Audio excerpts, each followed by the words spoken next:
Greetings, welcome to Vivid Nightmares, where your nightmares will come true. Hello, I'm Carla, and today I want to tell you about an experience I had a couple of years ago. I still find it difficult to talk about it, but I hope that by sharing it I can finally put it behind me.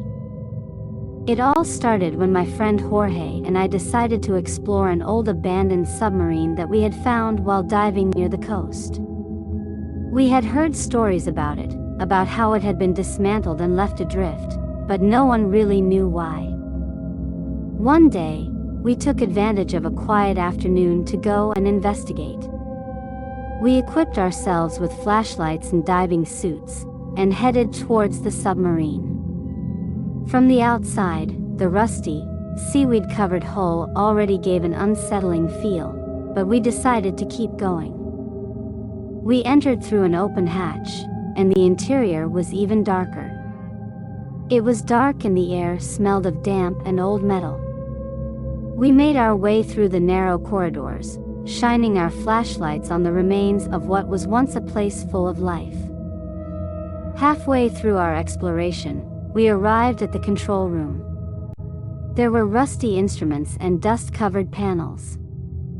I approached one of the consoles when suddenly, the sound of a thud echoed through the submarine. Jorge and I looked at each other, trying to stay calm. We thought it might be some marine animal, but the sound repeated, this time closer. We decided to investigate, and as we moved, the atmosphere became more and more oppressive. We arrived at what appeared to be the engine room. There, something made us stop. On the floor were scratch marks, as if someone had desperately tried to get out. I felt a chill run down my spine. Suddenly, the lights of our flashlights began to flicker, and a sense of anguish began to grow in my chest. We heard another knock, this time accompanied by a whisper that we couldn't understand. Jorge suggested we leave, but something prompted me to keep going.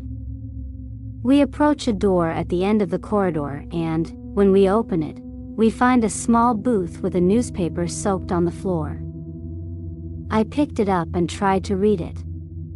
The pages were full of scribbles and incoherent phrases, but one word kept repeating itself, exit.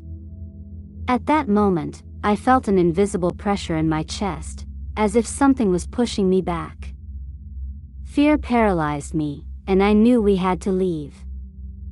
We got out of the submarine as fast as we could, feeling that sinister presence behind us.